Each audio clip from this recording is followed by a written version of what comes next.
respectful of your time. I'm Myrna Hansen. I'm the Executive Director of Community of Care, and I just want to thank all of you for being here tonight. We did this presentation a couple years ago that Susan was with us, and you're in for, I'm not sure if treat is the right word to talk about, a lot of information. Enlightenment. You won't like some of it. You won't like some of it, she said, but it is wonderful, wonderful information. You don't want me to? I'll give you the highlights. Susan Johnson-Drenth is, she's the only certified elder attorney in the state of North Dakota. She's chair of lots of boards, does lots of presentations. Interesting fact, she also is a licensed RN, which I think brings a very interesting perspective and things with that. So anything else you'd like me to read about that? That's good enough. So very good with that. Will you join me in welcoming Susan Johnson? So just double checking that everybody's got a handout. And can everyone hear me okay at this volume? Okay. And so tonight we'll be talking for about an hour and 15 minutes about estate planning and Medicaid. The Medicaid slides that I have for you tonight are more in depth than any seminar I've ever given in 23 years about Medicaid. I've done similar Medicaid training for attorneys, but I've never done this amount of depth for the lay public. And so we aren't going to get through every slide with massive detail, but I want to hit on some important things. Now, Medicaid rules change administratively, meaning that it's not our legislature that changes the interpretation of Medicaid rules. Instead, it's the administrative board. And so they don't change on any schedule. They can change twice in a month. And so please be considerate of the date on this, because this is current as of today. Tomorrow, some of this might be different. So we're going to talk first about some of the tools that you need to have in place as far as your estate plan goes. And then we'll do a deep dive into Medicaid. I was a nurse for 10 years in the cardiac intensive care unit at Sandburg, or Americare, dates me. And now I've been an attorney for 23 years focusing on estate planning and elder law. Someone you may have heard of, given the town, hired me back in 1997, William Guy III. And so Bill and I were partners for about 15 years, and then I went off on my own. And so a lot of my estate planning is very similar to what you would get from Bill's group at Frederickson and Byron, from Onstead Twitchell, back to what Brad Burgum did when he was here. And so feel free. I'm the chair of the Elder Law section for the State Bar Association of North Dakota. I'm happy to have you all as my clients. I've got cards if you want them, but this is information that you should also keep with your private attorney, and I encourage your private attorney relationships. So feel free to share my information and stay with your local attorney if there's things that you need as well, because it's my what I try to do as the chair of the Elder Law section is share information with the public, and that's what we're doing today. What I'd like to do is hold questions, so please jot down your questions. They were generous enough to give you pens, and so we will have time for questions. If you have other commitments tonight, I have not offended at all if you need to head out. Check your phone, whatever, you get some more treats in the back. So the most important tool you can have for your own estate planning that a lot of people surprisingly still do not have is your power of attorney. And you need your power of attorney if you want some of the choices for asset protection for Medicaid. You've got to have it in place ahead of time. There's a confusion sometimes that power of attorney is the same thing as the personal representative in your will. No, totally different. Is your will used when you're alive or dead? Dead. So the personal representative in your will doesn't have any authority over your stuff when you're living. Your power of attorney does.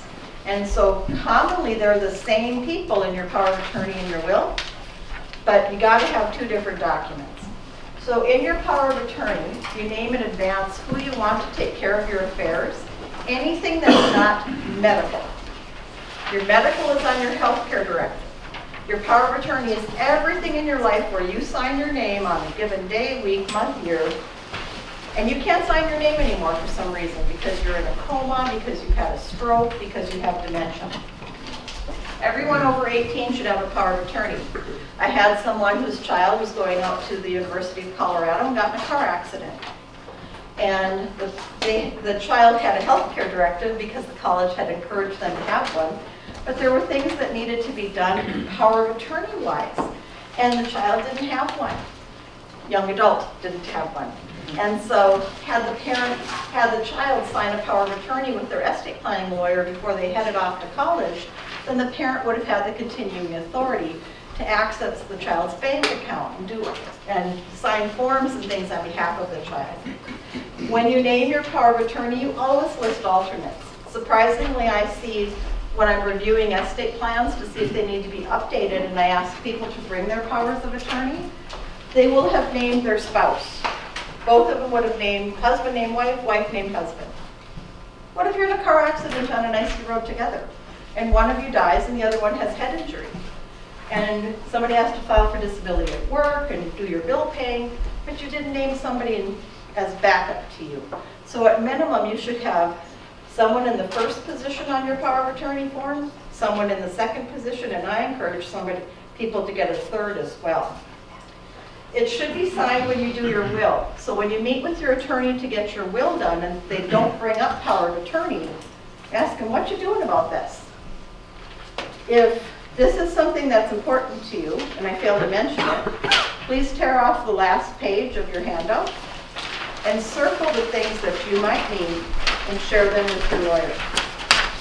And we're going to be going through the top 3 in order, and then we're also going to be talking about some other things on there when we talk about Medicaid. Be very wary of internet forms. The North Dakota Supreme Court website has a self-help site. A self-help site. So if you want to represent yourself in a divorce, you want to do your own name change, you want to do your own power of attorney, you can download it there.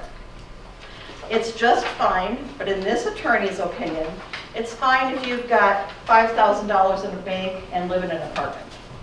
Okay?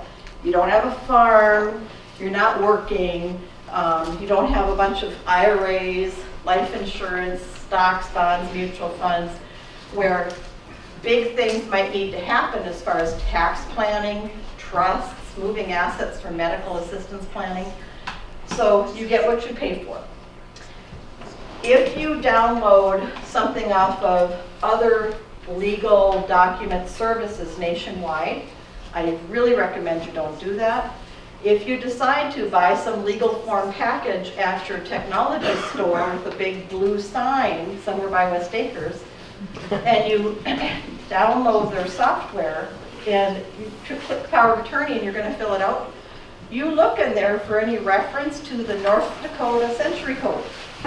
Because living in North Dakota, if someone goes to XYZ Bank to take out your minimum required distribution out of your IRA using your power of attorney because you've got a stroke, and you have the software box, power of attorney, or you downloaded one off the internet, and it doesn't say they have authority under the laws of the state of North Dakota or the North Dakota Century Code because it's just generic, good luck, it's not going to work. And if you're incompetent, how are you going to sign a new one? So I really recommend you have your attorney do it. What happens if you're incapacitated and you can't sign or take care of anything?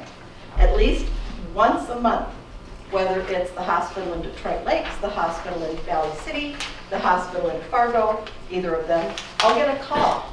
Oh, I heard you do estate planning. Yes, I do. My husband had an awful catastrophic health event and I need to sign a bunch of papers for him, and they said I should call you and get power of attorney. And my first question is your husband awake? Oh no, he's in a coma on the ventilator. I'm not sure if he's going to make it. And I said, well, how can he sign? He's in a coma. Well, we've been married for 33 years, and so I'll sign it for him. No, that'd be like signing somebody's will. And so if something happens to you and you can't sign, then your ticket is straight to the court to get guardianship. Here's an example. Don Johnson, driving his whatever he drove in Miami Vice, gets in a car accident and has a head injury. His mortgage and car loan are due. And he's got a job, and he needs to have a disability claim filed. And Who can sign all that stuff for him? Nobody. So here's the difference. If you have a power of attorney versus conservatorship. Power of attorney, you do yourself and you name your choices. Conservatorship, it's a little lawsuit in the court to have you declared incompetent, and you can only do what the court tells you you can do for your spouse, for example. And I'll come back to this when we're talking about Medicaid planning. Because if I'm meeting with you because your husband went into the nursing home last month, and I say, okay, let's move the house over into your name, let's do this with his accounts, put them in your name, this way we can save them. Okay, where's your power of attorney? Oh, he never signed one. Okay, then we need to go to court and get conservatorship. And we're gonna have to ask the judge for permission on whether or not we can do all of those things. And depending on the judge, they may say you can protect your house, and other judges will say no. So it's better that you drive your own ship and you have your power of attorney done. So you sign before you're incapacitated. When you do your will, you name alternates. Now, some of you are thinking, okay, I'm not married and I've got 2 children, and how do I pick one before the other? You can name 2 people at once, that's fine. In any of those positions, first, second, third, maybe you've got your spouse in the first position, and the second position you've got your 2 kids. When you list 2 people on a power of attorney, you have to decide, do they serve jointly or do they serve independently? If you put down Bobby and Susie do it jointly, and Bobby lives in Florida and Susie lives in Alaska, and you need a bottle of shampoo, they both have to sign the check to Target to get it. Jointly means anything they're signing, they sign together. Neither of them can talk to your press 1, press 5, press 6, press 0 life insurance company unless they're both on the phone, okay? If you put independently, one can talk to your life insurance company, one can buy your shampoo. They don't have to do it together, but you would only do that if they get along. I had one case where they both filed income tax returns for the mother because they weren't speaking, okay? Who wants to file more than one, right? So, and then know that it ends at death. Power of attorney, when you're dead, it's dead. And if your family gets caught using the power of attorney after you die, it's illegal. And that's when it flips and then goes into your will. Next is the healthcare directive, just like the power of attorney, but just over medical decisions. Under North Dakota law, it's not clear on it, but it's a 2-stage document.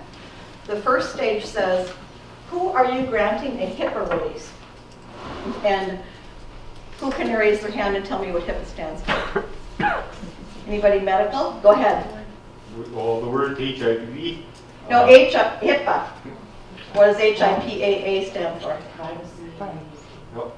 Health Information Portability and Accountability Act.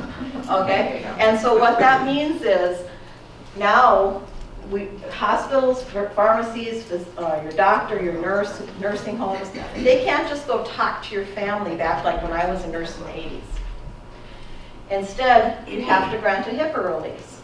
Well, around here, everybody just waives it if it's your spouse. They don't ask for marriage licenses or anything. Somebody comes up and says, that's my husband. Well, they'll tell you, you don't need a HIPAA release, they're going to talk to you. But if it's not your spouse, your children are going to have some kind of brick wall between being able to make your medical affairs taken care of and making sure that you're getting the right care. They've got to get through that wall. And the bigger the decision, where the hospital might get sued, the more likely they're going to tell the kids, well, you don't have a HIPAA release, you have to go to court and get guardianship over your parents. And then once you have a court order, we'll talk to you.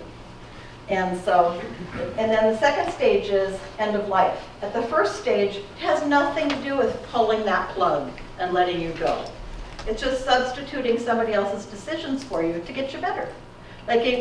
So if you're in having a stroke or having a heart attack or sleepy after surgery, and somebody has to decide if you're going to get dialysis or a blood transfusion, or if they don't like the hospital you're at and they want to transfer you, it has nothing to do with pulling the plug. They're making decisions for you to get you better, like you'd make a decision over a 5-year-old.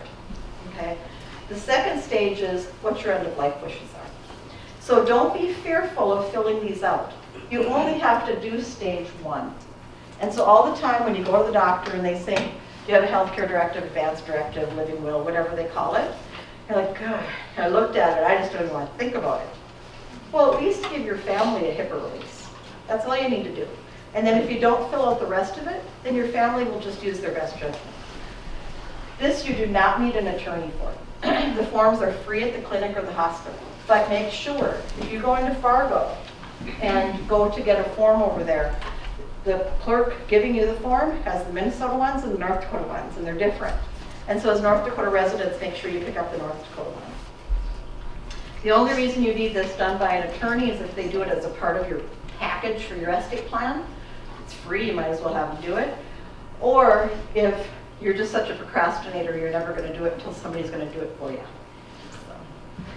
So end of life wishes.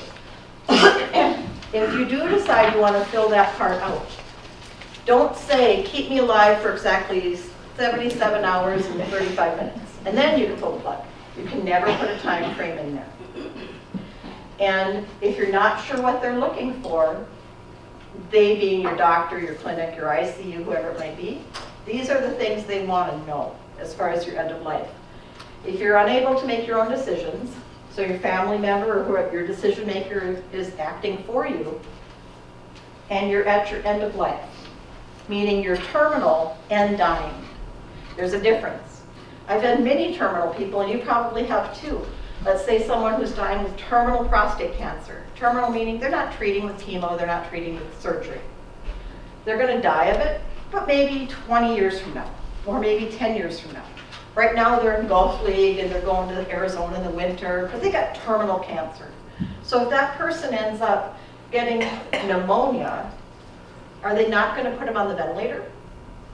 No, they put them on the vent. They'd be on the vent for 5 days until their pneumonia is better, and then be weak for a couple weeks and then go back to Gulf League. Okay, so just because you sign this doesn't mean they're going to just put you in the corner to die.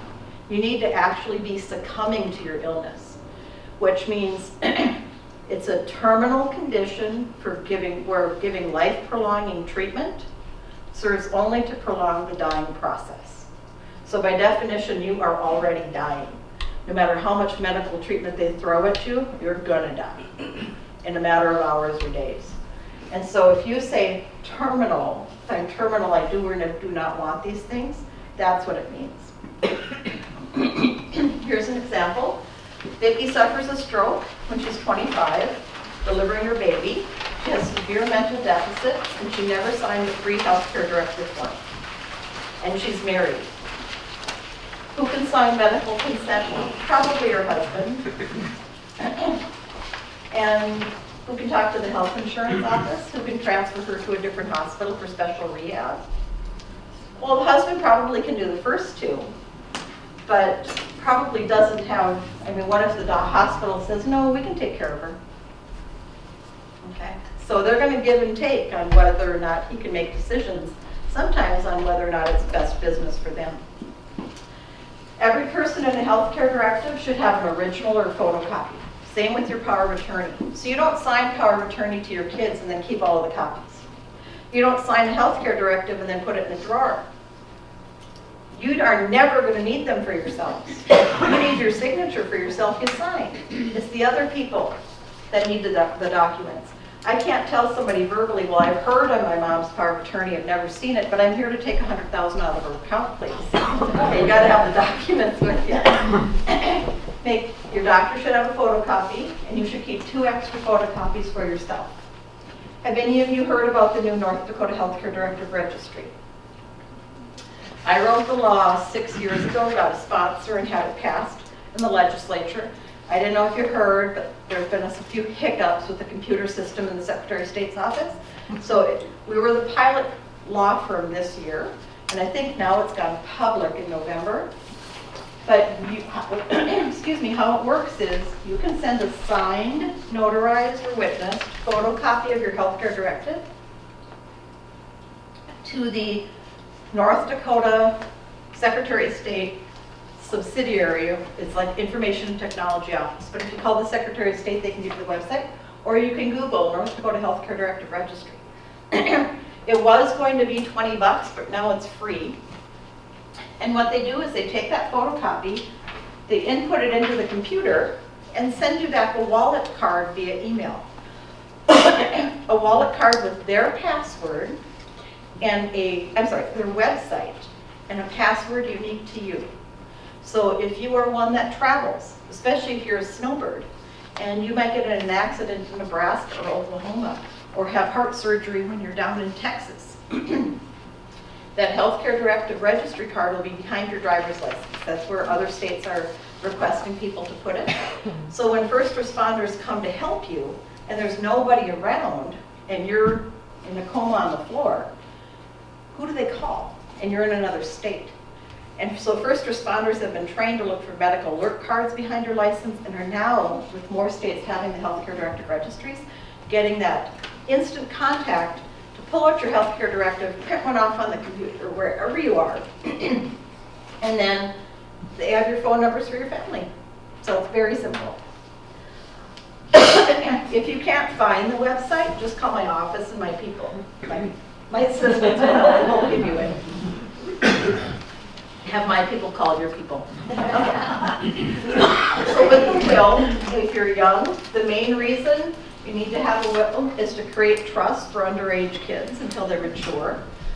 Children cannot inherit under age 18 more than $10,000 without it being court managed, and then it gets turned over when they're 18.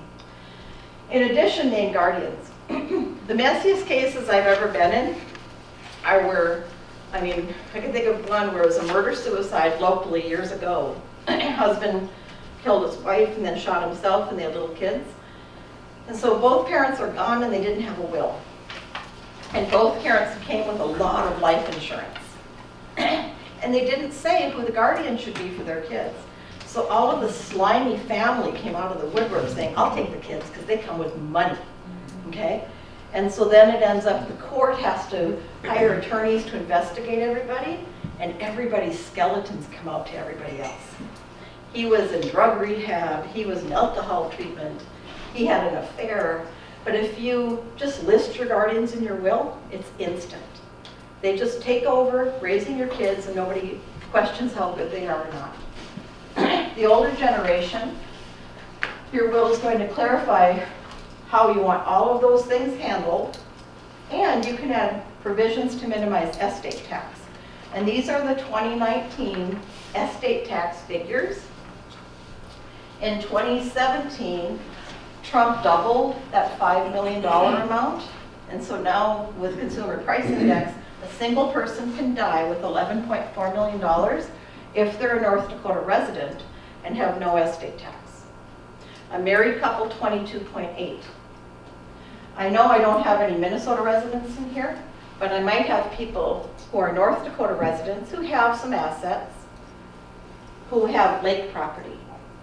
And so if you haven't talked to your attorney in the last 10 years to protect yourself from Minnesota estate tax, that's a whole different night, a whole other topic. You should do so, because you can reduce your Minnesota estate tax quite a bit.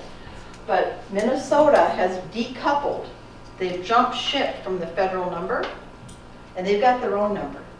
And this doesn't mean you have to have 2.7 million of real estate in Minnesota. This means, is your entire estate, everything you own on the globe, wherever it is, your entire estate worth 2.7 million? If the answer is yes, and you have real estate in Minnesota, there will be estate tax due for the percentage of your estate in Minnesota 9 months after your date of death. Your attorney can help you. Okay, so if that's you, circle this slide and go to your attorney. So you do your will, you do your power of attorney, and you do your healthcare directive. Nobody told you should change your beneficiaries. Nobody told you to put a transfer on death deed on your house. Nobody told you whether or not you have a trust. You just died with a will. Okay, so what's your first name? Patty? Okay, so I'm not going to say much. Otherwise, I just didn't want to say this lady. Okay, so I'm not going to ask you anything. So I happen to have a $1 million Pelican lake home. I do, okay? And I met Patty, I love her, And so I did a will, and it says, it's a perfectly legal will. It says, Patty, when I die, you can have my Otter Tail County, Minnesota, Pelican Lake home worth $1 million. I sign that Monday and I die on Tuesday. And Patty's, yeah. So, sorry she died, but yeah. And so she takes my will into Otter Tail County. Because I thought when I sign a will, that's it. That's all I have to do. And so she goes into Otter Tail County and she says, here to pick up that house, please. And they say, what's that? Well, it's Sue's will. I'm here to get her. See? Can you just walk into the courthouse with a will and walk out with assets? And so it's so common unless you think it through. Oh, I did a will, I'm good. And then you think, okay, can they just walk around and collect my assets? Okay, I'm over here at Vision Bank. I've got a $250,000 CD. Here's my mom's will. Here to pick that up, please. No, because anybody could have forged that. And so a will does not avoid probate. You don't just take your will like a ticket, your parents' will like a ticket and go collect assets. Instead, what Patty's got to do is hire an attorney to start an application for probate in Otter Tail County where my land is, with a $320 filing fee and the cost to the attorney to work up the papers. Then my name has to be published in the paper twice, in North Dakota 3 times, and the legal notices. And then we have to get an affidavit for publication, and then we have a hearing, and then you're appointed as personal representative.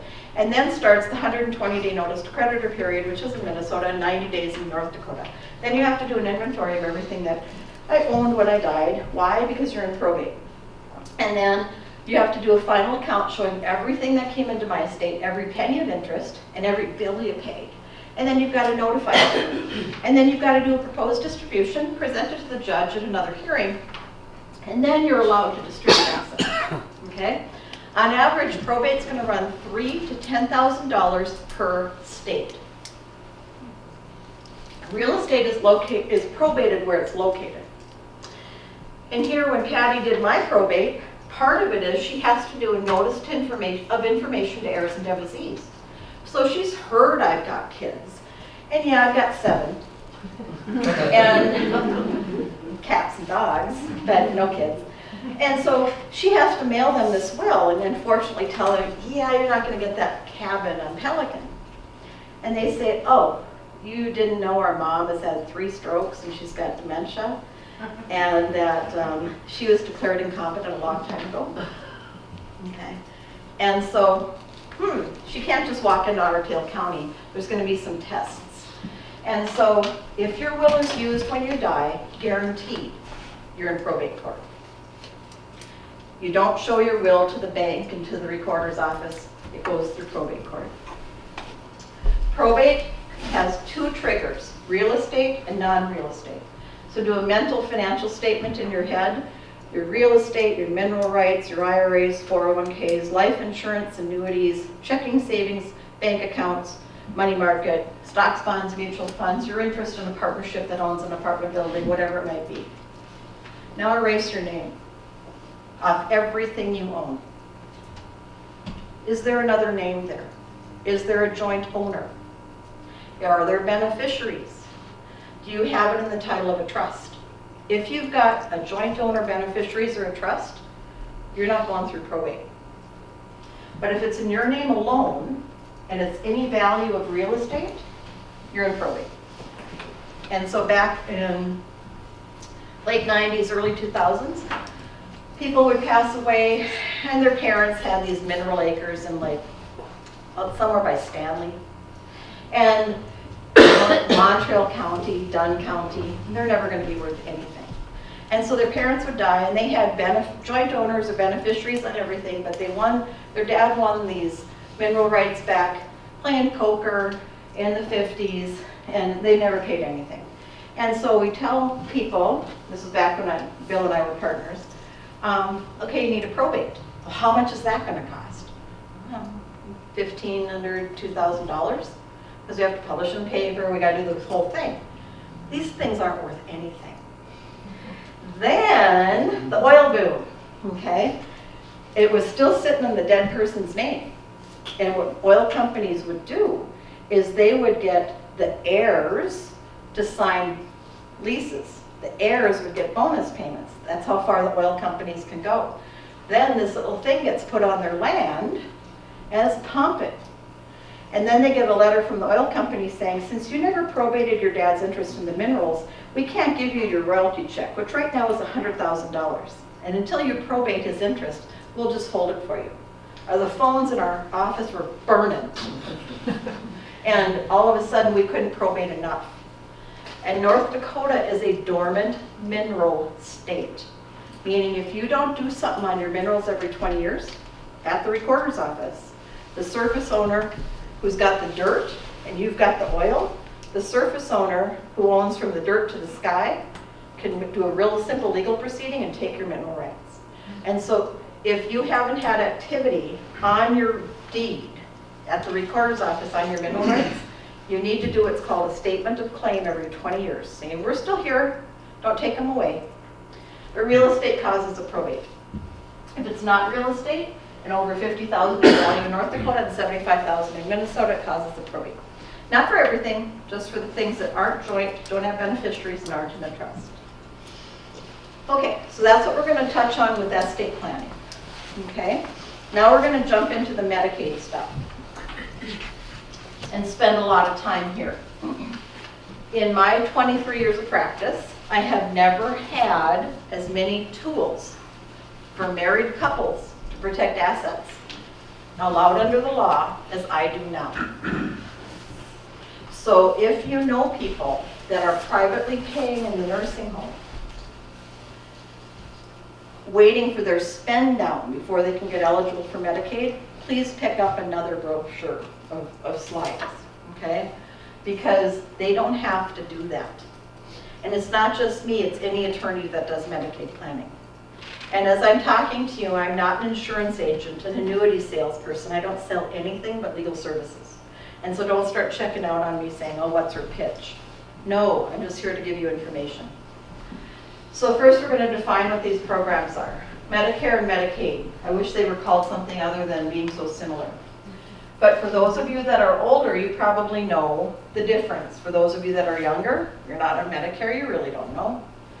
And so Medicare is an entitlement. Through your working years, a certain amount of your check is put aside for your Medicare and for your Social Security retirement.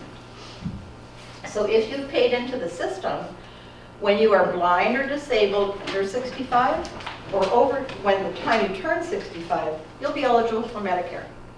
Even if you happen to own 6 sections of land out here where it's black dirt for 6 feet down, okay, and you're worth a gazillionaire, you're still going to get Medicare. They don't ask you what you earn or what you own. But it's got very limited nursing home coverage. At most, and it's some complex rules, but usually it's going to have a cap at 100 days, and very few people even get that. So in Medicaid, you have to prove you're eligible. So everyone in here is ineligible, not eligible, for Medicaid until you prove you are. And here's where the information was pretty good, and now everybody's going to go sour face on me. Remember, I didn't write these rules, and I don't like them either. So to prove you're eligible, you need 3 things, and I'm just talking about nursing home Medicaid. I'm not talking about a pregnant 20-year-old and who's going to take care of the delivery charge for her baby. It's a totally different thing. You and your spouse are down to the asset limit required, and boy, are we going to get into that. You require long-term care, so you can't just check out in life and say, okay, so you get to go on trips, they play card games, you get 3 meals a day, that sounds really good to me. I want to go to the nursing home. You actually have a doctor order, that's where you need to go. And there can't be any gifts, presents, or transfers for free or less than fair market value in the last 5 years, or else you have to get them all back. So North Dakota, Medicaid is Medicaid. In Minnesota, it's called medical systems, but there's substantial differences if you're married between North Dakota and Minnesota. And I'm not going to spend a whole lot of time in Minnesota. So what is your long-term care plan? All the guys in here, most of them probably, Their long-term care plan is go shoot me out behind the barn, okay? Because I'm never going to the nursing home. I can't tell you how many times I've had that argument with people. The wife comes in and says, honey, we're getting old, we need to think about this. We don't have nursing home insurance. I'm not going to the nursing home. So they come in and I'm trying to do their planning and I'm like, well, if you go to the nursing home, I'm not going to the nursing home. Well, do you want me to continue or not? So the nursing home is full of people that don't want to be there, never plan to be there, but are there. And so you can either put your head in the sand and say, I'm not going to the nursing home, they'll just shoot me behind the barn. That's not realistic. So get your head out of the sand, and that's what we're here tonight for, because if you plan in advance, there's things you can do to help with your assets. So all of us either have plan A, B, or C. A, you're rich enough to pay your own way. But that's not a lot of us. And a lot of us might be land rich and cash poor, because you want to keep the land for the family. Plan B, you have long-term care insurance and a high enough income, Social Security pension, government type pension, or cash rent, so you can cash flow your stay in the nursing home at $10,000 a month. A lot of people have a hard time writing enough checks to cover $120,000 a year. Most of us are Plan C. If you don't have enough for A and B, then your plan is Medicaid and a Minnesota medical assistance. So these rules apply to all of you unless you're A or B. So in North Dakota, a single person can have $3,000 of available assets. And that's a defined term, meaning it means something special. And so $3,000 of available and allowable excluded assets if they've done pre-planning to get them excluded.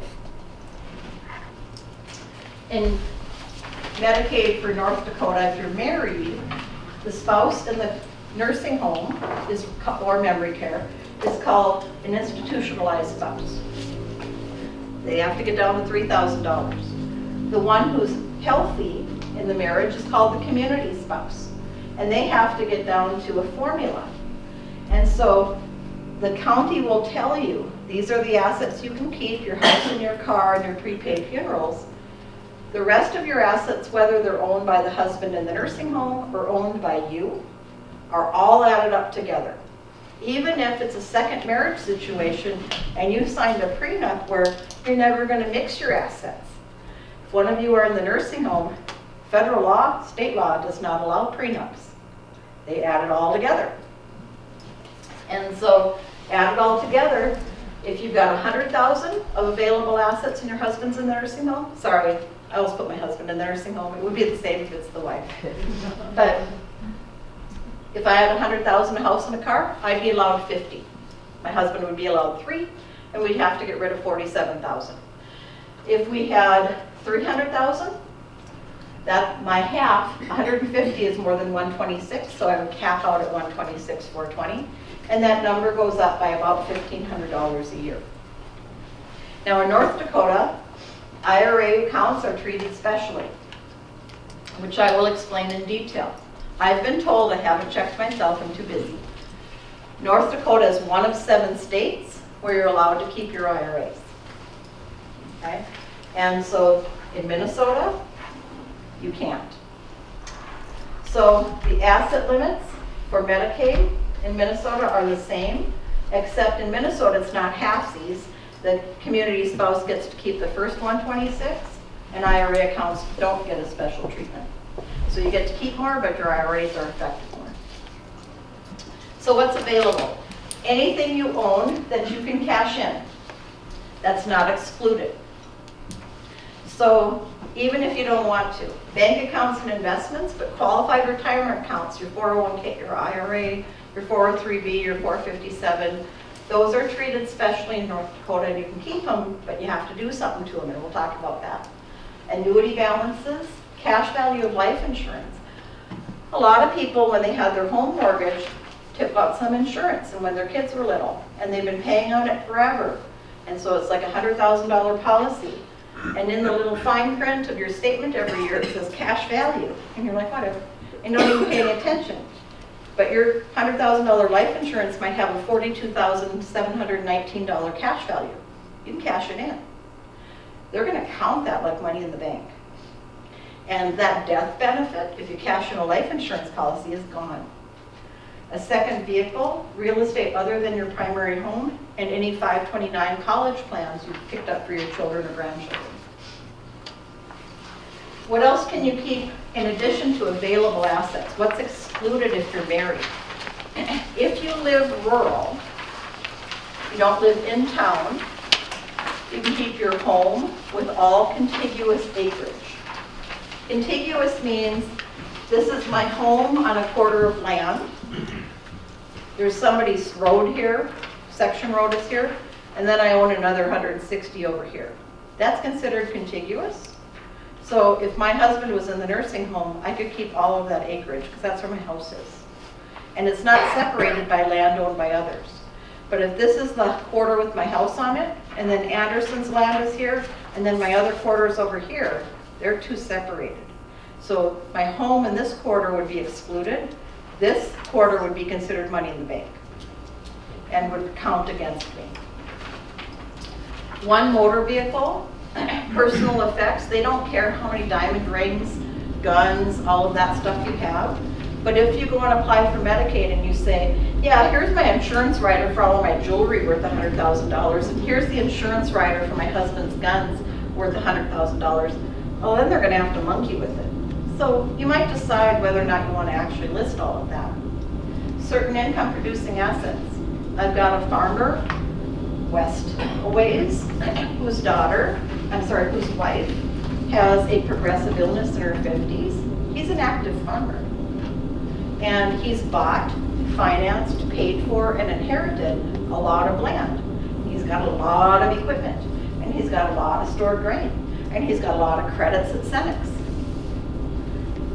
His wife's in the nursing home, and it's $12,000 a month. Are they going, and not all of his land is contiguous. He's got his home, and then he's over here, and he's over here, and he's over here, and he's over here. And he's in 2 counties. He's got a lot of land. And she's expected to live a while at $12,000 a month. He was able to keep all of that land with proper legal planning and an attorney helping him with his Medicaid application because that's his livelihood.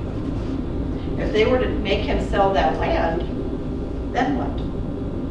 And once his wife is eligible for Medicaid and she has her Medicaid card, okay, she has her card, if he later sells that land, we moved it over into his name and got his wife's name off of it. And that's fine, spouse to spouse transfers, there's no penalty. And so he got her off of that land. And as long as he sells it more than a year after she got her Medicaid card, as long as she stays on Medicaid, he can sell that land, he can still own it and rent it, and she stays on Medicaid. Okay? And so then she and her Social Security check, she's on Social Security disability, that goes for her care. But none of her husband's income or his assets have to go for her care. So he's allowed up to that $126,420, plus all of his land is excluded because that's his livelihood. Now, when she's on Medicaid, how do you keep this card? Really easy. Number one, you never get lazy on doing your paperwork. So every year, he has to recertify her Medicaid. And for him, it's always in October. And what's he doing in October? But he knows he's got to put everything on hold and fill that recertification out and get it sent in by the due date. If not, she loses that Medicaid. And if he's no longer farming actively that land, it's money in the bank, okay? And he has to spend down to $126,000. So what on that does that recertification ask you? It says, has your wife's account ever gone over $3,000 in assets at any time during the year? Better not, because that's all she's allowed. The other thing it asks, and it's kind of cryptic, did you or your wife give away anything in the last year for less than fair market value? Birthday presents, Christmas presents, graduation presents, wedding presents. You paid for your son's flight to come home because mom was sick.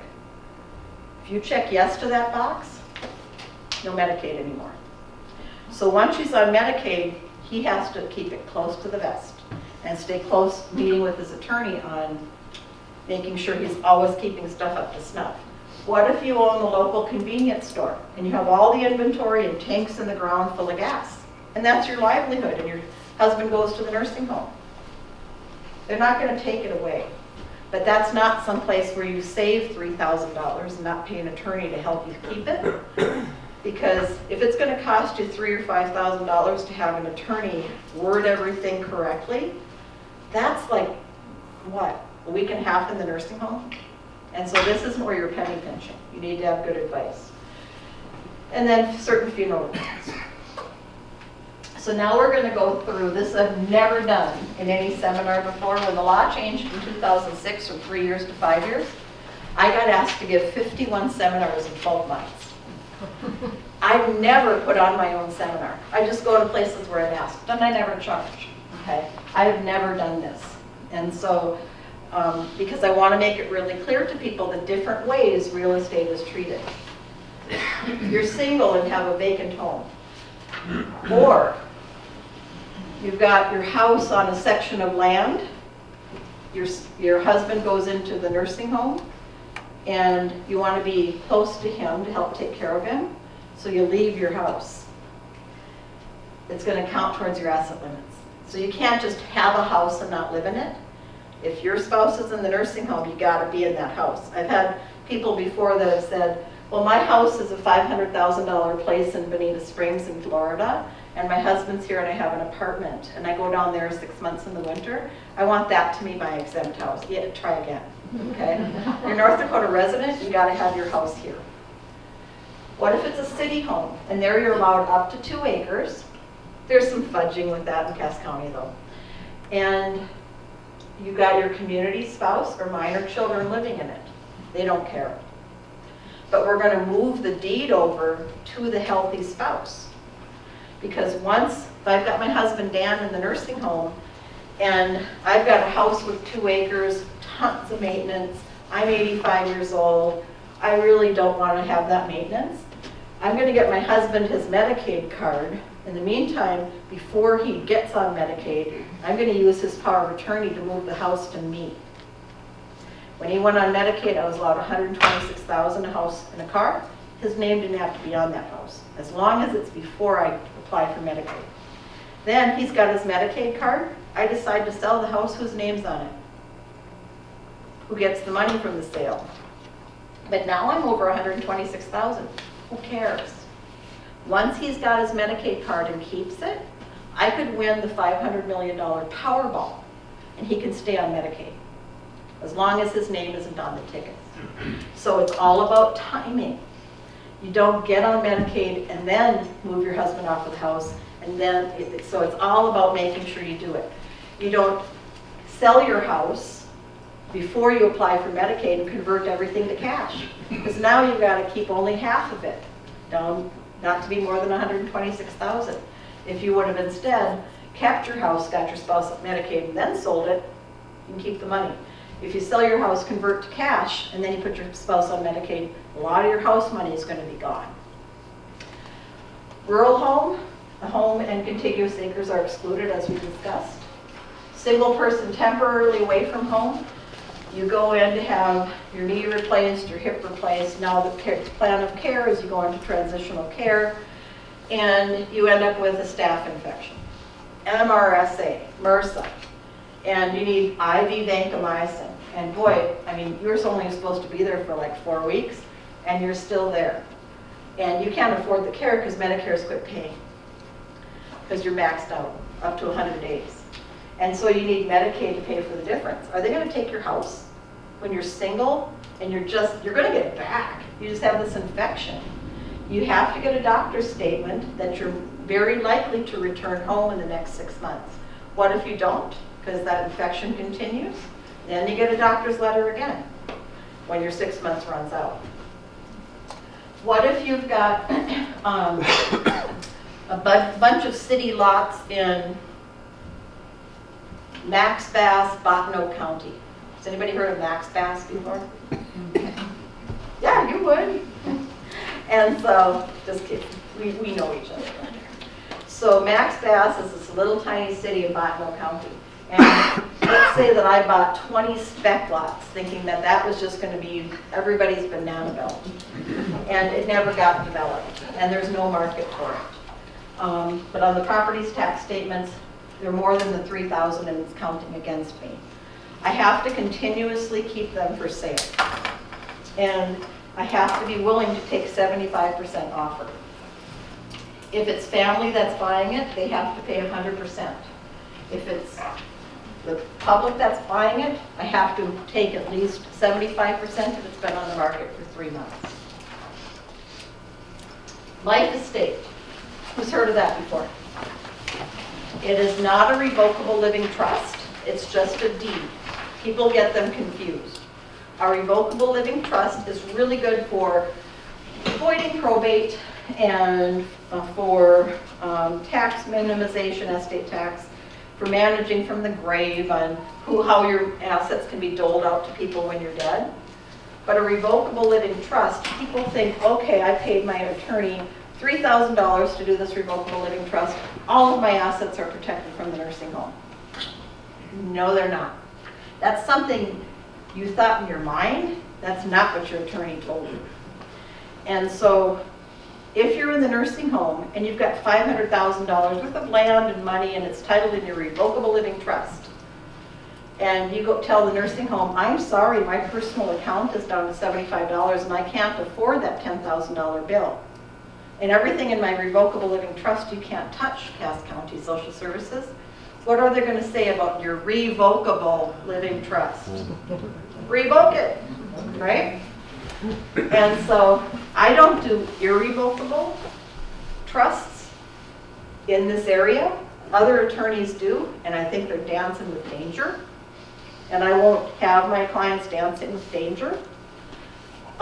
So if you have an irrevocable trust, I wish you well, and I hope your attorney has malpractice insurance. Because if you end up in the nursing home and North Dakota has changed its law, I don't know that it'll be grandfathered in. Just my opinion. Minnesota,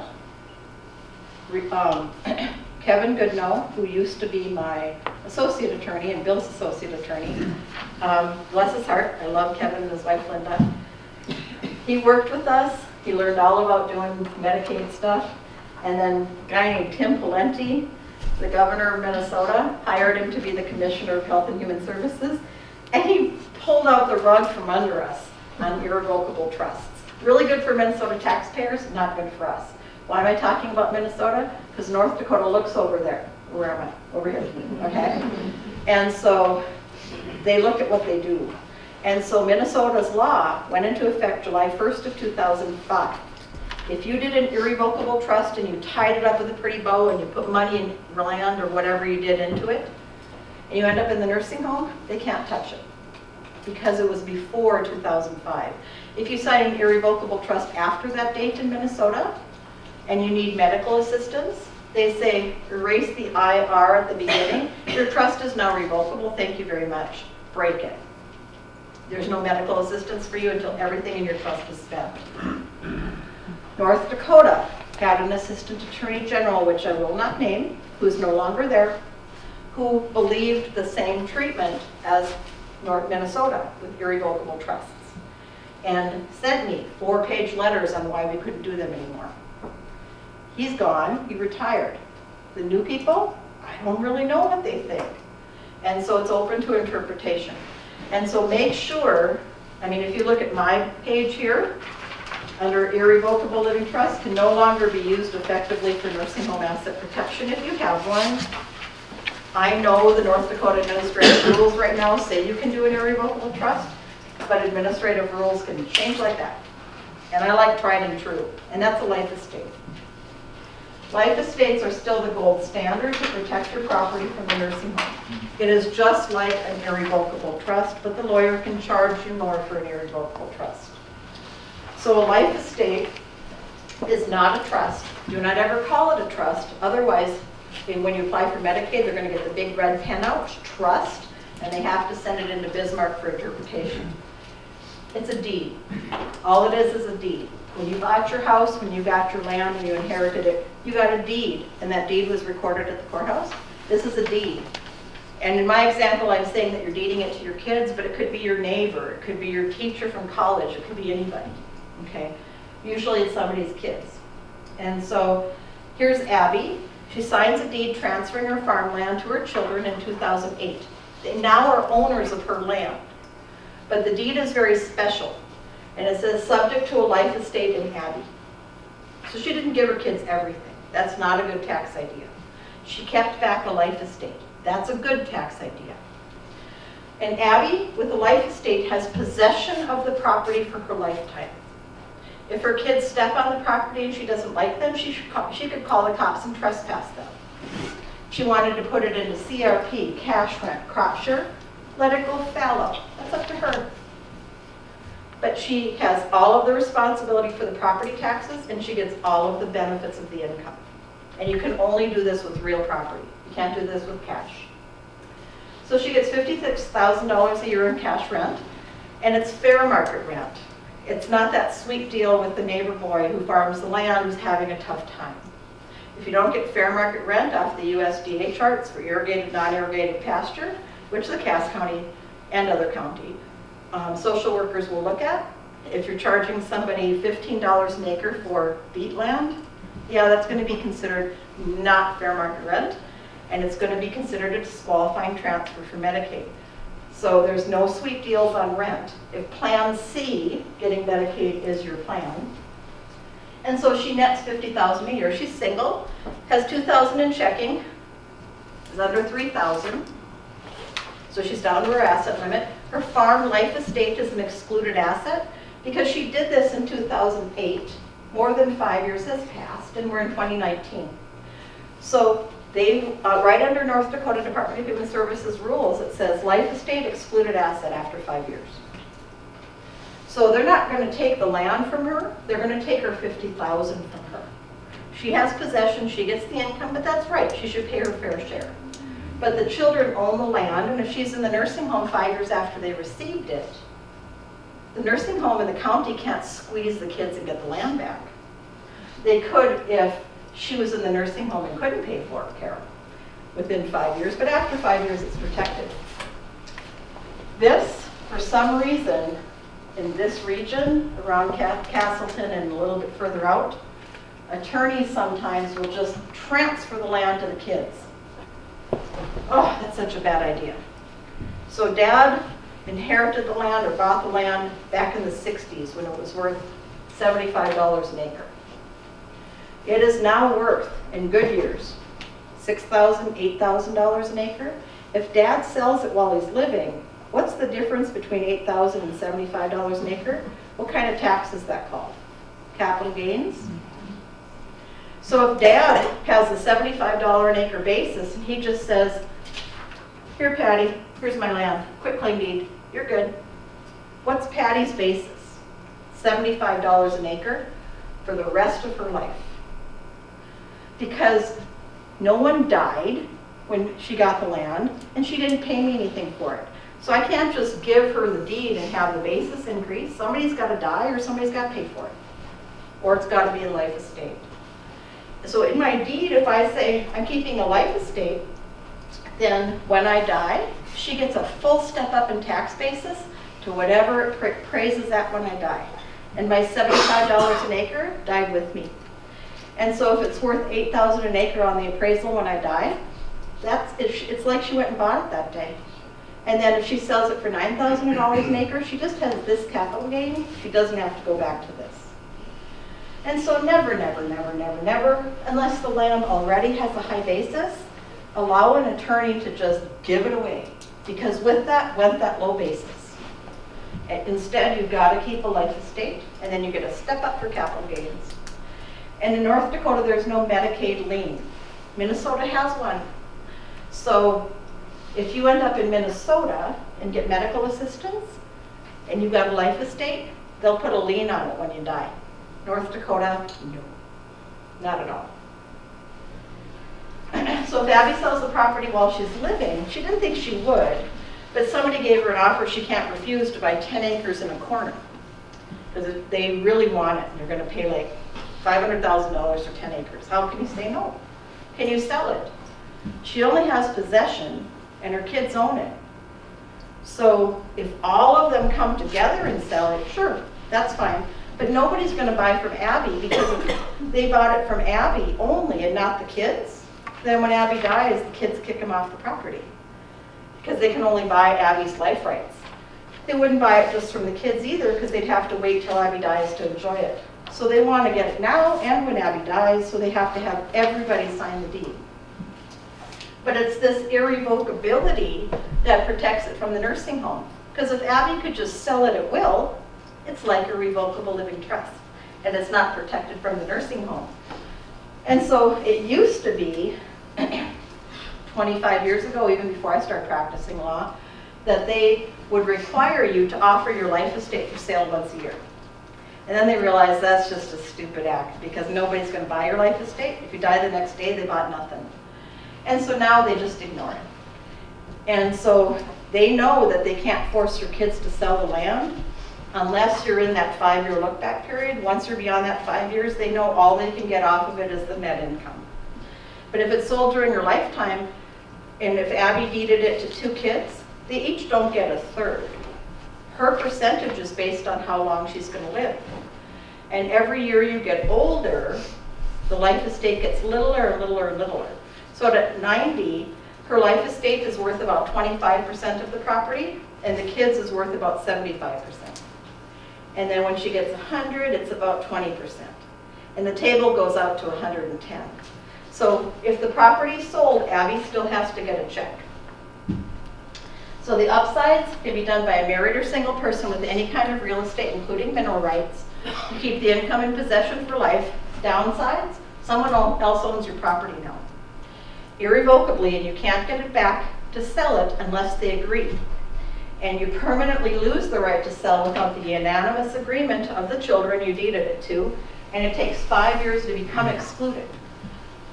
If 5 years haven't passed, then it's on the chopping block. And your kids have to likely deed part or all of it back to you and sell it for your care. Contract for deed. If Plan C is your plan, that you might need Medicaid, doing a contract for deed, I don't mean to be mean, it's stupid. Because a contract for deed where you just figure out a deal between yourself and your farming child, yourself and your tenant to buy your land, Medicaid's going to scrutinize it from A to Z, and then when you need Medicaid, they're going to make you sell that contract for deed for 75% of its value to big companies in Chicago and Detroit. And so all of the contract terms will be scrutinized. Purchase price has to be appraised value. It can't just be what you guys figure out. The interest rate has to be the proper IRS long-term interest rate. It can't be just what you guys figure out.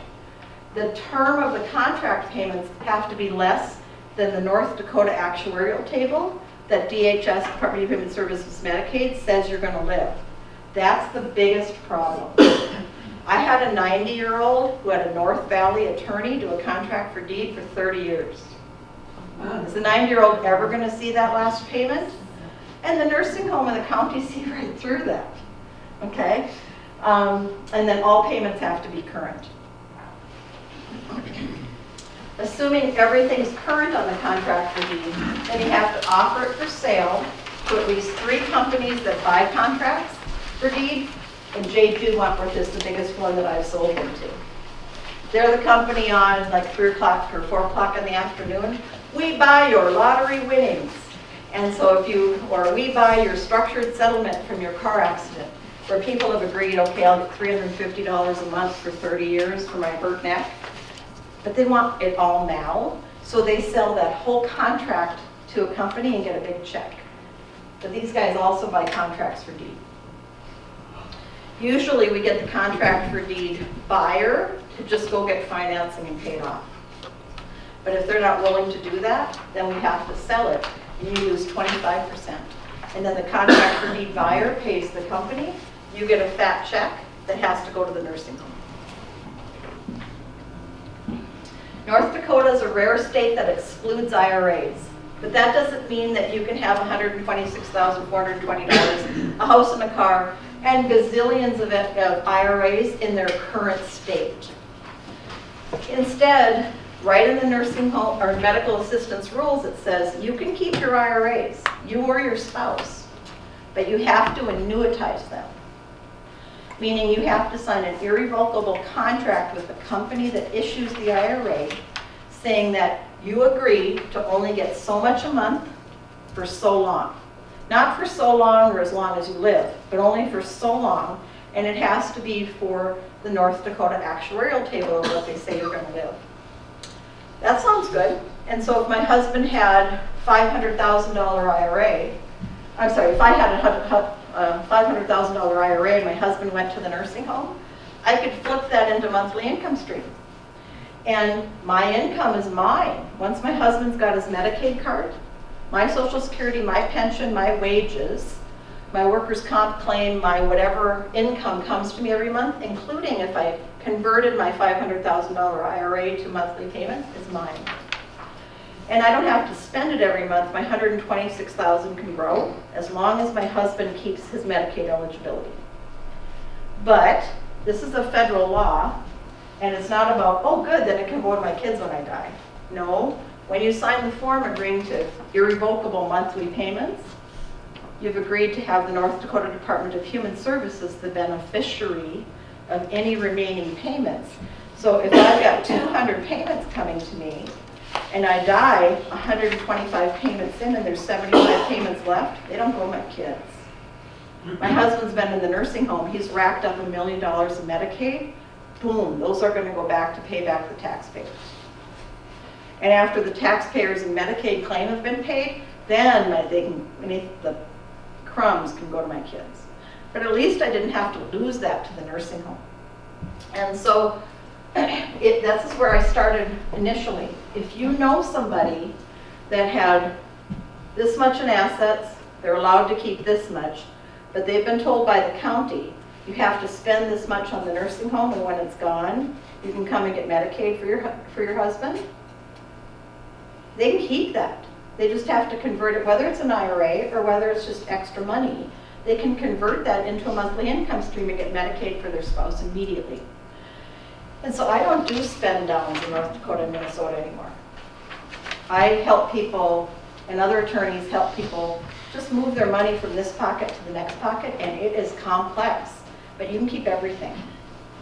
If you say, I don't want to do my annuity on my IRA, for me or for my spouse, okay, no Medicaid for you. It's our rules, we're the bully on the playground. You need to prove you're eligible, you're not. We don't care what you think. And so it's your way or the highway. Their way or the highway. Life insurance. Term insurance you can keep because it's not worth anything if you cash it in. The cash value of life insurance is going to count against you. If it's a modest policy, like $20,000 or less, and you don't have a prepaid funeral, then I recommend that you go to your local funeral home and see if that, under some new rules that went into effect in North Dakota August 1st of this year, they can convert your life insurance policy into a prepaid funeral and shelter it from nursing home. Cars, trucks, trailers, pontoons, farm trucks, jet skis, etc. If you're single, you can keep a car. Even if you are in advanced dementia. It makes no sense, right? You've lost your driver's license, how can you have a car? Well, it can't be in your name because you don't have a driver's license. But just assume that your son drives a jacked up Hemi pickup truck, okay? And it is jacked up, and you're 5 foot, and your son takes you to all your doctor's appointments. How are you going to crawl up into that truck and go to the doctor? And so your kid that takes you to the doctor is not expected to buy a car that accommodates you. You can have a car. Some counties, little population, require that it stay parked at the nursing home. And literally the financial workers, when they punch out at 5 o'clock, what I've heard, they'll go drive around town and see where mom's car is to see if somebody's using it that shouldn't be using it. To my knowledge, Cass County Social Services doesn't have the time or interest in doing that. If you're married, you're allowed a reasonable car. So what if you've got a junker car and your spouse is going to the nursing home? You can have a brand new car. I've got through brand new Buicks brand new Toyota RAV4s. You can have an extended warranty. You can have the luxury package. It's money that could be going to the nursing home. And so yes, you can have a new car. But if you have more than one car, that extra pontoon, jet ski, etc., is going to count against you. Make sure, this is one of the places, if you get caught lying, they will flag your file. So if you say, oh yeah, we only have 2 cars, and they search in the North Dakota DMV database, which they can, because when you apply for Medicaid, you give them a release to do all of those things, and they see POP, snowmobile trailer, 1973 snowmobile. Anything that's registered or titled in the DMV database, you better explain, even if it's back in the shelter belt and hasn't been used in 25 years and was worth nothing. So you got to report it. Bank accounts, they all count against you. Sometimes I've got clients that say, yeah, I don't understand the thing you're saying, Sue, and I've got everything fixed. I've got an apartment, I sold my house, I've got $300,000 in an account, 3 accounts, and each of my kids is on one of them as a joint owner, so the nursing home can't touch them, right? I've got it planned. No, the nursing home and the county say it counts as 100% yours unless a child has receipts and deposit slips showing contribution to that account. So having your kids joint does not work. If you just set up a CD for 5 years and there's a huge interest penalty if you cash it in, they don't care if it comes with penalties. You've got an annuity and it's going to have a surrender penalty of 10%, they don't care. All stocks, bonds, mutual funds that are non-IRA will count against you. Annuities, they can be really good, but a lot of people don't understand what they have. And remember, Medicaid is an eligibility program, so if you go in and you say, I love this product from Jackson, Principal, Hartford, whatever it is, I don't know if it's an annuity, I don't know if it's been annuitized, I don't know if it's got life insurance death benefit, the county's going to say, that's not my problem, it's not my job. You're supposed to figure all of that out. And with annuities, you have to do a special form. And you have to have your full annuity contract, you have to have your full beneficiary forms. And so you don't fill out your paperwork with the county and say, I don't think I ever got that stuff. This is where you can pre-plan. If you've got annuities and you don't have this paperwork, you don't think you're going to the nursing home, but you better get a folder for yourself while you're capable, because it's easier for you to get this stuff than your kids or your spouse if you own it. And get those things, and then put it in a folder for a rainy day.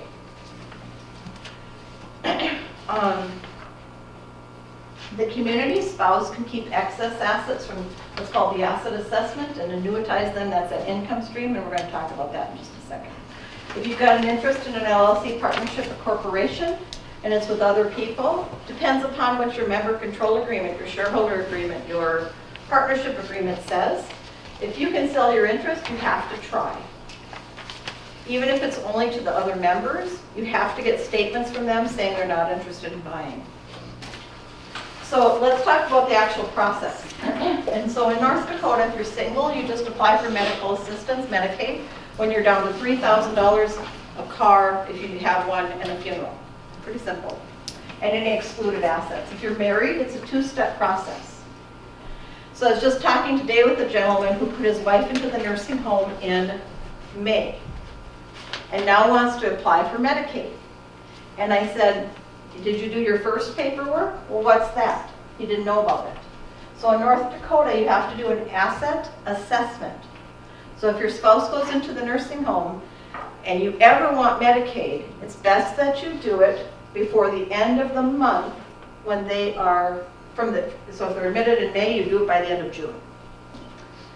You need documents proving everything that you own and its worth.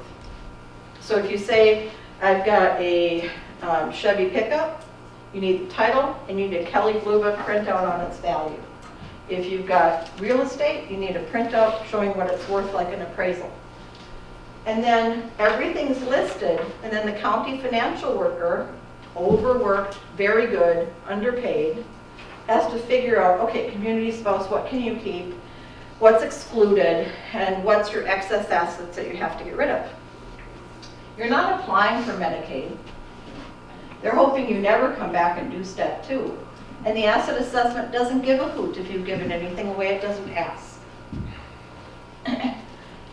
then you need all of the, you can't process until the single person has 3,000 or less, and the community spouse is reduced to whatever the asset assessment says they need to be down to. You need copies of all of your cards. If you don't have these, no Medicaid. And I forgot to put on here Social Security card. And so if you don't have those, you'll want to order them and put them in your folder. And you also need birth certificates. So on the Medicaid application, it does ask what you and your spouse, and so if your spouse gave it away or you did, you're both charged with doing it. What you gave away for free, gifts or presents for less than fair market value, and you have to show proof. And in North Dakota, the statewide average published from the North Dakota Department of Human Services average per month for a nursing home is $8,350, and that will be reissued number in January. So I fill out the application for my husband and I, for my husband to get Medicaid. And I explain, okay, we did $100 at Christmas, $100 for birthday presents. We did this much when my son got married. I helped pay for the wedding. I helped pay for some of my granddaughter's college. I helped my nephew get his orthodontic bill paid. All of those didn't benefit me, and it was not for any of my children under age 18. And I provide all proof of it, and it adds up to $8,350. Everything else I'm eligible for are down to all of the asset limits.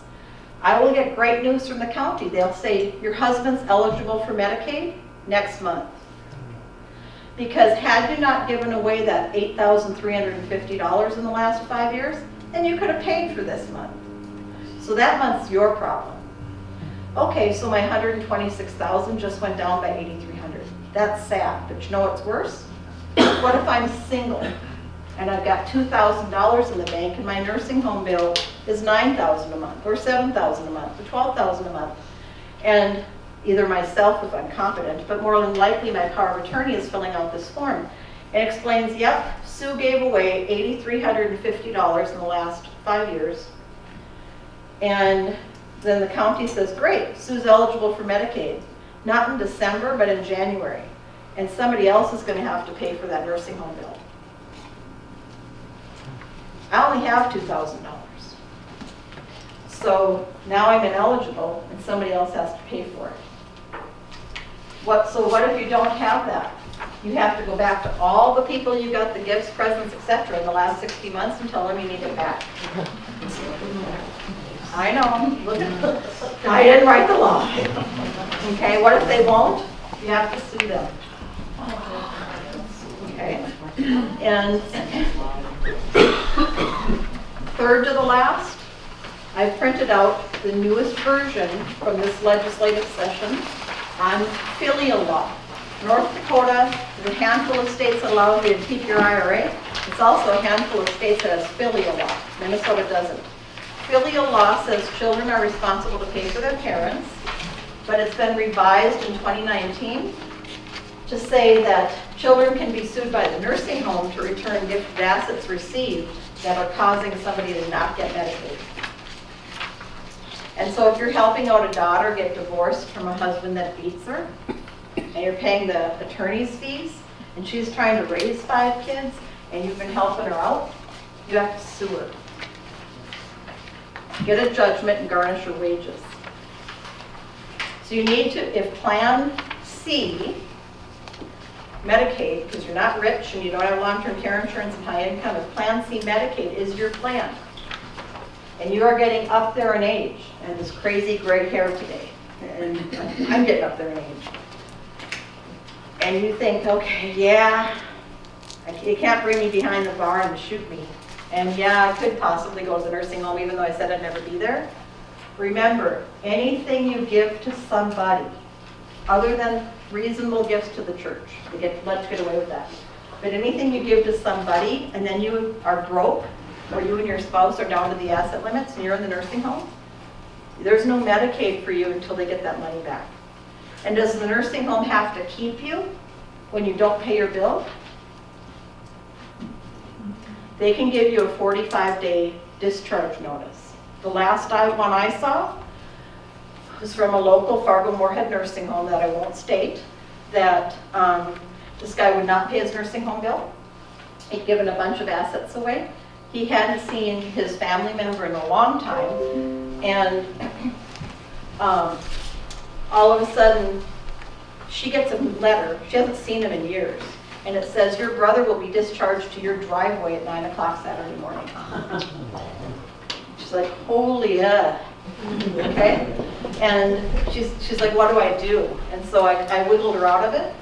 But if you're the kid that got gifts, if you're the grandchild that got gifts and you won't return them back, and you are a turnip that can't be sued because you can't get blood out of a turnip, right? You just might have grandma or mom in your driveway. Because there is no safety net. You can't just be there. The nursing homes have to pay their employees. And so be very careful when you're bailing out kids. I was just talking to a woman this afternoon, my last appointment. She bought a $100,000 rural home for her son because he's having such hard times. And now her husband has dementia. And she's allowed $126,420 in assets. And I said, do you really want your assets to be a $100,000 house that your son doesn't even pay rent on? And he's rotating through jobs because all you've ever done is bail him out? And you have, at your age of 66, $26,000 for the rest of your life to live off of? Your son needs to either sell that house so you have the money and move into an apartment, or he needs to get a loan. Well, he doesn't have a down payment. Can I give it to him? No! Because 5 years is a look back period. And so you need to let these kids that are failure to thrive. If Part C is your plan and you're getting up there in years, you've got to cut them off. Here's an example. Dixie could pay her kids $2,000 for a total of $10,000. Some in here are thinking, well, I always give under $10,000 a year. I always give under the $15,000 annual exclusion limit, so that's fine. No, it's not. How many of you know of an IRS program, Internal Revenue Service program, that pays for nursing home care? I don't know of any. Do you? So do we give a hoot about the IRS rules? No. You can give $11.4 million away before there's any tax, gift tax, and anything over that's 40%. So she only gave $2,000 a kid. Does it affect the IRS rules? No. But the IRS isn't going to pay for a nursing home. Medicaid is. So that's the rule book we need. And so she gave it away in June 1st, 2019. She's ineligible until May 31st, 2024, until she gets $10,000 back from her kids. After June 24, that gift falls off. She doesn't have to report it anymore. So here's a summary of all of the things that can cause, well, that'll give you vertigo, all of the things that can cause you to be ineligible. So if you've got land, property, mineral rights, lake property, that you know that you're 90% sure you're not going to sell before you die, see your lawyer, circle the life estate, the fifth thing on the terms and definitions, and say, I don't know why I didn't think of this before. I want to make sure my kids get this. And I'm Plan C. I might need Medicaid, so let's get it in my kid's name, because I really in my heart don't think I'm ever going to want to sell it or ever get it back. And boom, right there, you started the 5 years when you sign the deed. The 5 years doesn't start when you enter the nursing home, it's when you sign the deed. 5 years pass, it's protected. I'm going to let you look at this example on your own. This is an example of how she has $110,000 above and beyond what she can keep.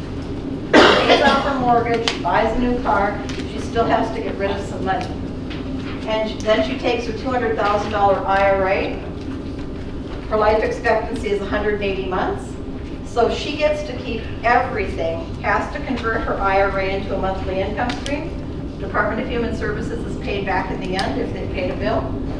And her husband's on medical assistance. She didn't have a power of attorney. A judge might not let him come off the house. A judge might not let all of those things happen. And so power of attorney is going to allow her to do this independent of any judicial oversight. If you end up in a Minnesota nursing home, this is the reciprocity rule between the two states. Can you pay your children to take care of you? This is a huge missed opportunity.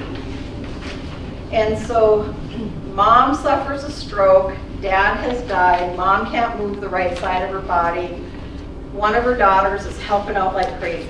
The other 4 kids live somewhere else, and everybody just really appreciates what the daughter's done to put her life on hold, to make sure mom has some meals, mom has her prescriptions set up, mom gets a shower or a bath, mom goes to the doctor's appointments, and the daughter says, no, no, no, no, mom, don't pay me anything. I don't need anything from you. Then something else happens to mom and she ends up in the nursing home. The doctor won't let her stay at home anymore.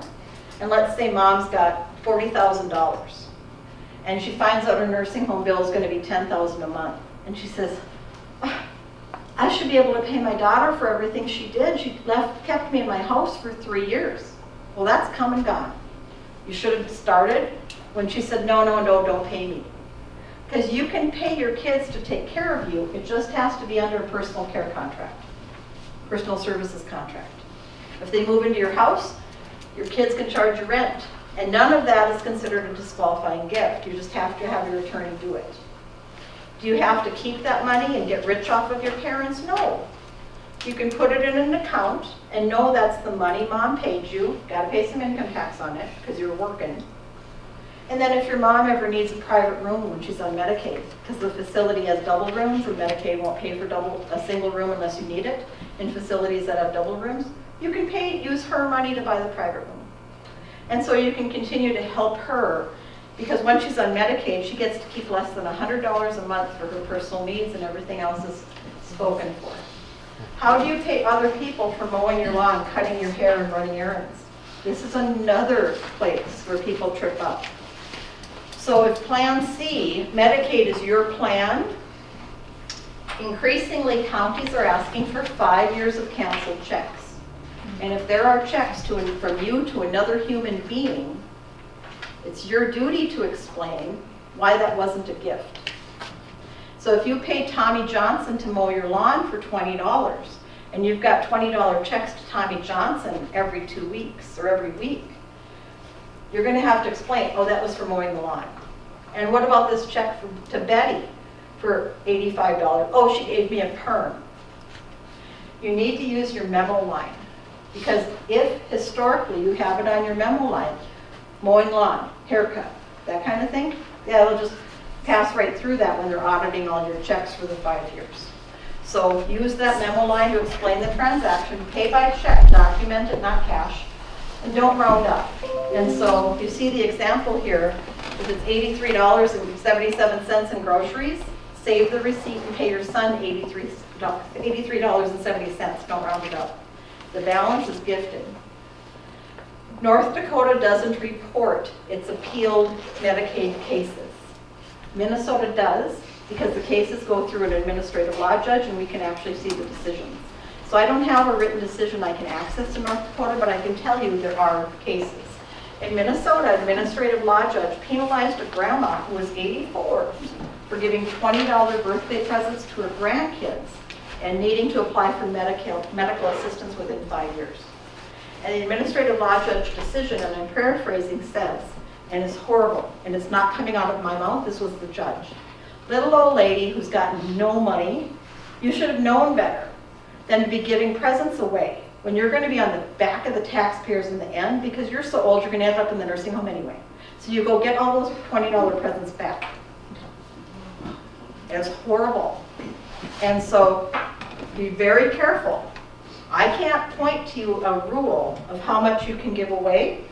What I've seen in my practice is if you give away more than $20 to a person in a year, they're at risk of having to give it back. So how do they know? A lot of you are thinking it. Okay? How do they know? And these are just some of the ways. But remember, they work 45, 50 hours a week. And their job is to find out who's lying. Because Medicaid is expensive for people. So the application, the second phase, when you apply, asks, what have you given away, all uncompensated transfers in the last 60 months? So if you didn't get the benefit out of it, you're supposed to report it. If you get caught lying, it's illegal, and it's the unauthorized receipt of welfare benefits. If you're in the nursing home and incapacitated, and your power of attorney kids are filling out these forms, and they know you gave your granddaughter $5,000 for a wedding dress, do you want them to lie? If they get caught lying, they're a felon and they'll lose their jobs. That's how serious it is. And here's, increasingly, they're asking for all of these things, including 5 years of detailed explanations of how you spent your money from the ATM. I had a local case where a woman was perfectly competent, and at the beginning of December, she went and took $200 out of her ATM 3 times. And when the daughter applied for medical assistance, because mom ended up sick and the nursing home burned through her money, the power of attorney daughter applied for medical assistance. They asked for 5 years of bank records, and they saw December, ding, Christmas, $200, $200, $200, and the rest of the year, she'd never taken out that much. And asked the daughter, explain what your mom spent this on 4 years ago. The daughter's like, I live in Texas, I have no idea. She was doing all her own stuff back then. Okay, we're gonna deem them as gifts then. And so the daughter had to pony up $600 of her own money to make everything whole. She didn't have any idea what mom spent it on. Okay, moral of the story, don't lie. Okay, if your plan is Medicaid, you've got to follow this. And as you're getting older, you need to be careful what you're giving to people.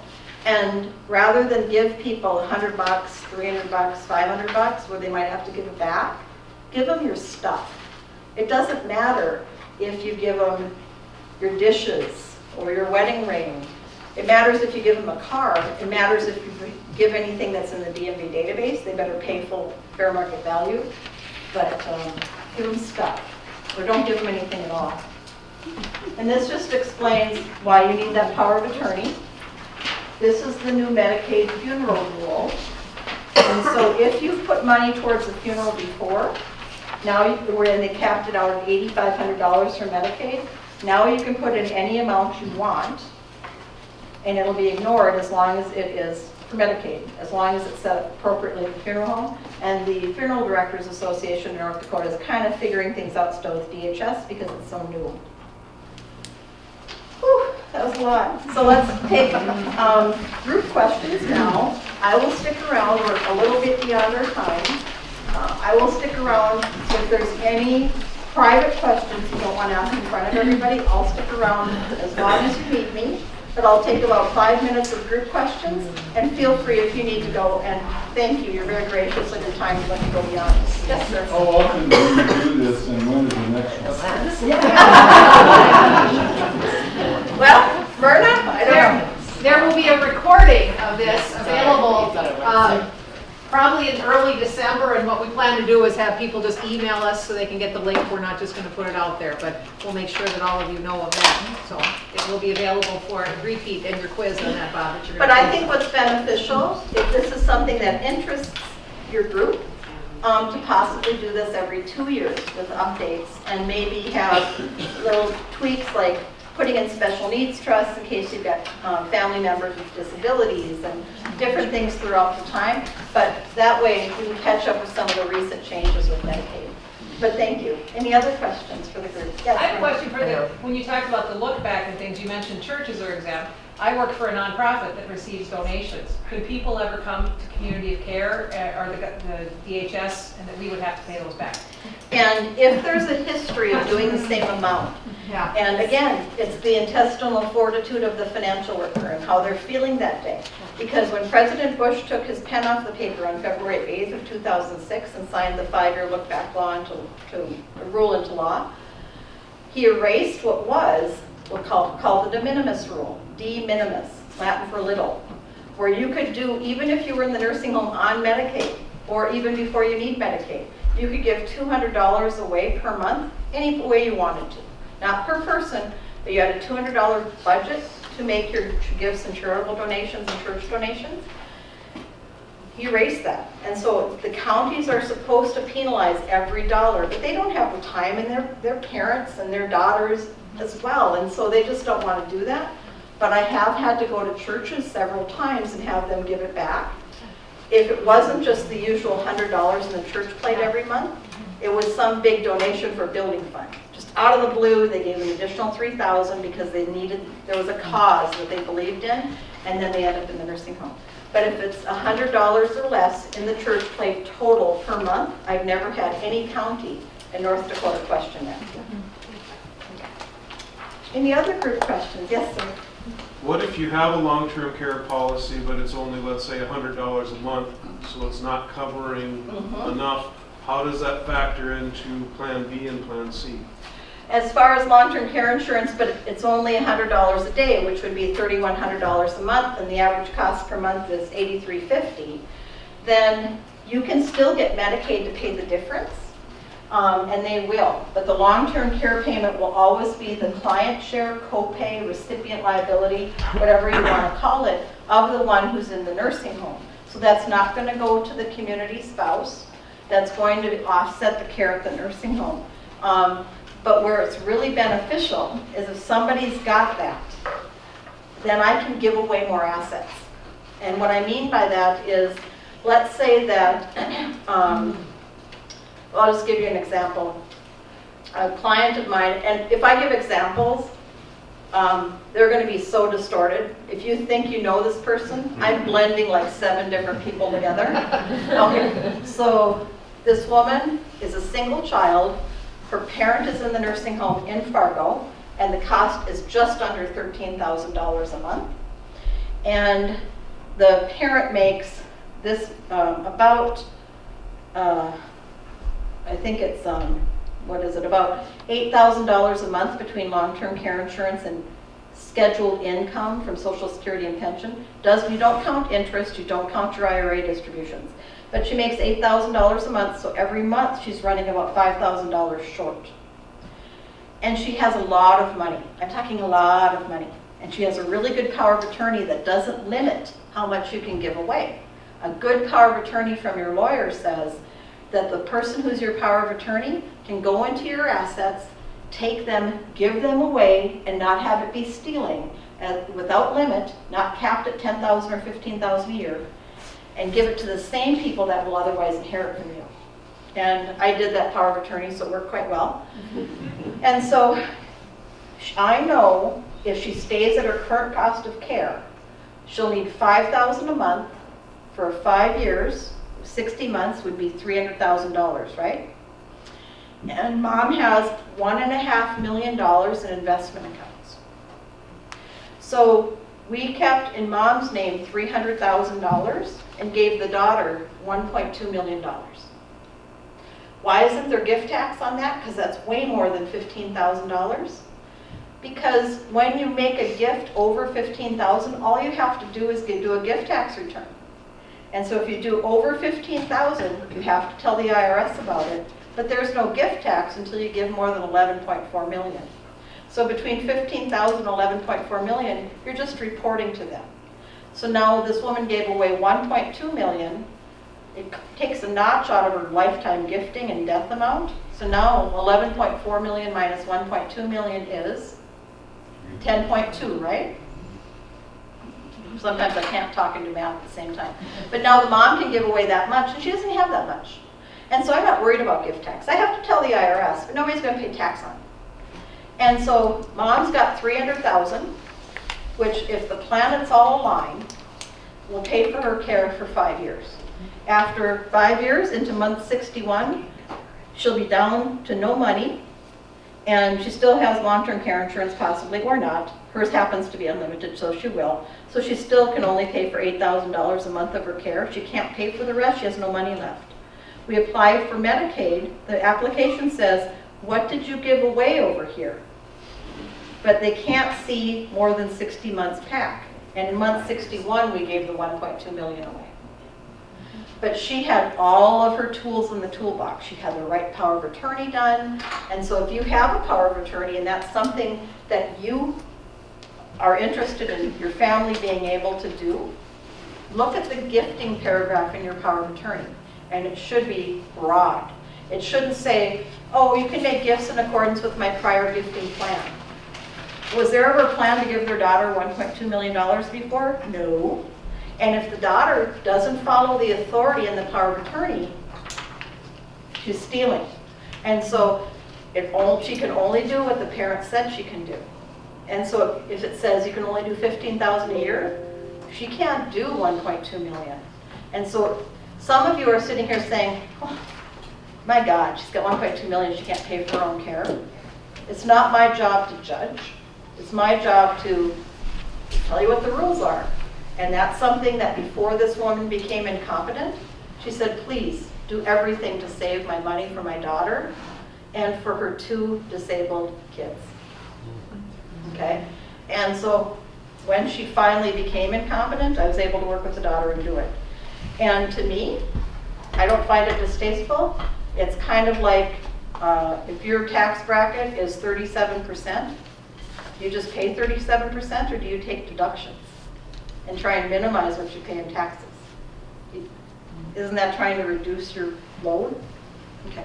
And so it's kind of like taking deductions. You're just following the recipe of what the law allows you to do. So, okay. Well, we'll wrap up any group questions unless you want to stay around and listen to other people's private questions.